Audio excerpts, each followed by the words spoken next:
Ayan mga lods, for today's video, nandito tayo ngayon sa Compostela Racetrack sa kanilang motocross event. Tingnan natin yung tsura ng kanilang racetrack, guys.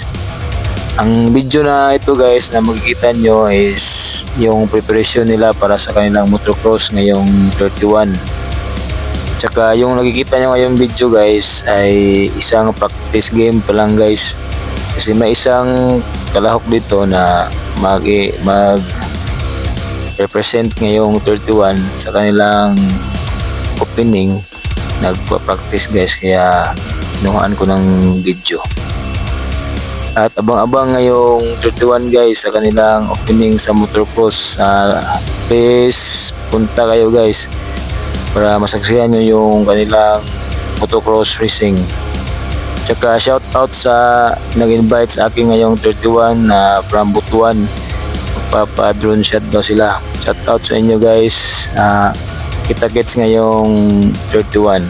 Tsaka sa mga followers ko, maraming salamat sa support ninyo, guys, sa mga video ko. Tsaka more support pa, guys. Mas huhusayan kong lalo yung mga video ko. At marami pa akong bidyong gagawin, guys, para sa mga followers ko. Please like and share my video, guys. Maraming salamat sa inyo sa support. Thank you.